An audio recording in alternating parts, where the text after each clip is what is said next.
What a day, Muse. I mean, come on. Wow. It was one of those days where nothing seemed to want to work correctly. And every time something didn't work correctly, I would stand back and think about why and wonder why. And then I would get into this nasty downward spiral of overthinking what I had just done. And we all know where that leads. Nowhere good, Muse. Nowhere good. And now, fortunately, this day didn't involve me writing any fiction. However, it did make me ponder, because recently I have indirectly witnessed some writers doing something they probably shouldn't do. And that probably is overthinking their art. Now, as you all know, Muse,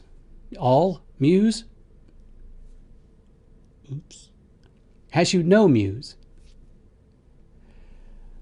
the way I write is strictly from the gut. I don't think about it. I just let it happen. I just start writing and it all kind of vomits out onto the digital page. And it's a rare occasion that I find myself lost for words. As I find myself lost for words. Ironic that. Funny. However, that gut-based, organic, cause and effect writing ends at the first draft. Because what I then do is I go back and I reread it to make sure that I haven't caused myself any heartaches and problems and headaches. And it's during that pass that I have to be careful. Because I could find myself catching a mistake or a plot point that doesn't work out like I thought it did. And then I step back. And then it becomes very easy for me to overthink it. And what happens when we overthink our art? Let me give you an example. As an actor, I work the same way as I do as a writer. I follow my instincts. Without fail, I follow my instincts and I let my gut tell me what to do. And there have been times where a director has come to me and said, that's a choice, but let's make a different choice. So come back tomorrow at rehearsal and let me see that different choice. So I go home and I think about what my gut told me to do. And then my brain takes over and says, hold on a second. Hold the phone or the front door, whichever you prefer to hold. What happens when we apply A to the moment? Or let's look back into the text. Let's deconstruct a few things. And in that deconstruction of the few things, I will find a number of new layers to add to that character. Now, under normal circumstances, that is a great thing. We always want to be adding layers to our characters, to our books, to our storylines, to everything. Layers are important. Layers and dimensions, whatever you want to call them. The problem is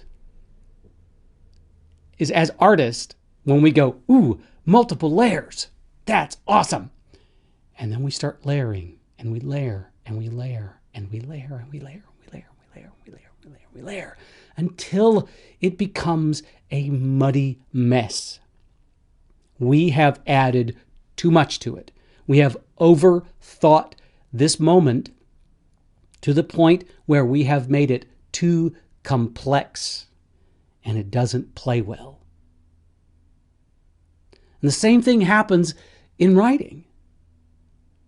You're going back through your next pass of the book, and you find a moment where you're like, there's something missing here. What am I missing in this moment? Now, the first thing you need to ask yourself is, how important is that moment? The second question is,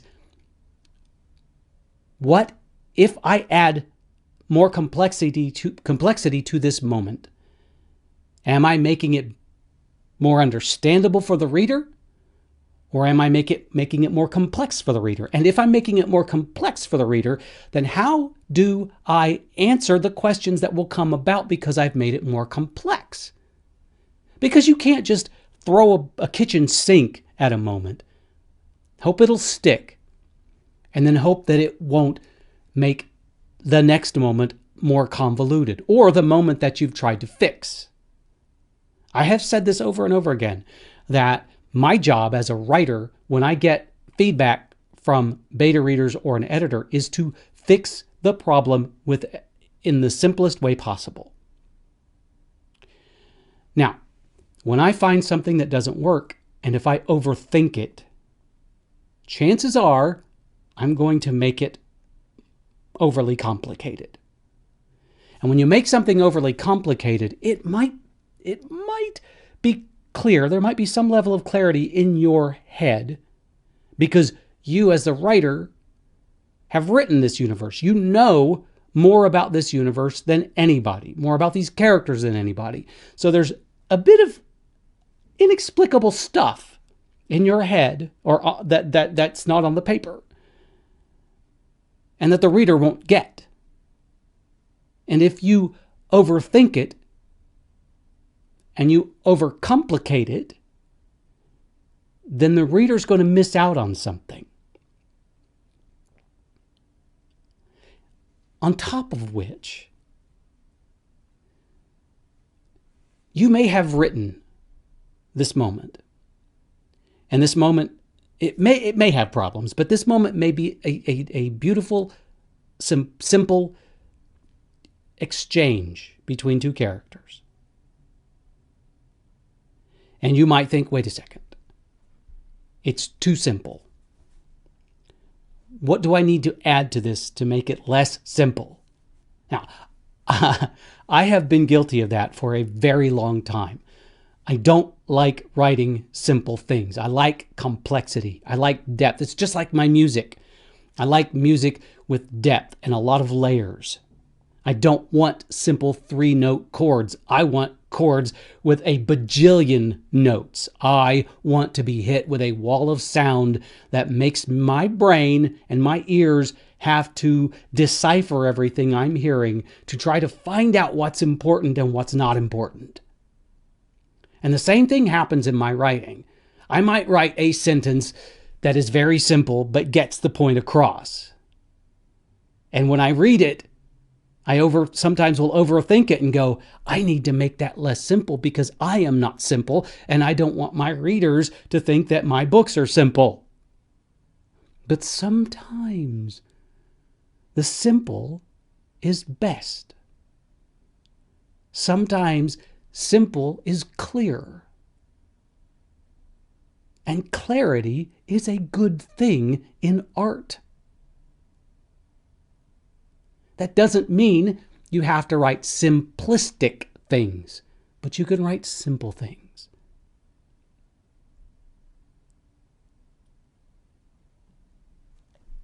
Aaron Copland wrote a piece of music called Simple Gifts. And he took a very simple melody that is very old, very common, And he turned it into something utterly and profoundly gorgeous. Now, of course, he is a composer, and with music, you can have a very simple melody and add complexity underneath it. And you can do the same thing as a writer. You can take a simple concept and give it a bit of complexity underneath it in the subtext. But you've got to be careful about overthinking that, because if you take that simple idea, that simple thought, and you give it a foundation, a complex foundation of subtext, but you overthink that subtext, then what you've done is you've taken something simple and compounded it with complexity that is going to confuse the reader. They're going to wonder, which is more important in this moment, the obvious or the subtext? What should I be paying attention to here? Or is this very complex subtext going to come back in the end? And that's great. If you can bring that complex subtext back later on and explain it or flesh it out, that's great. But if you forget about it, you have overcomplicated something by overthinking it and making it such that the reader's going to go, no.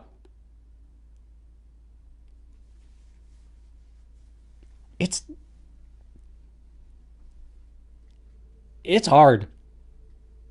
It's hard being an artist. It is so damn hard being an artist sometimes. Because especially, I'm not going to say artists like me, because that makes me sound special and I'm not.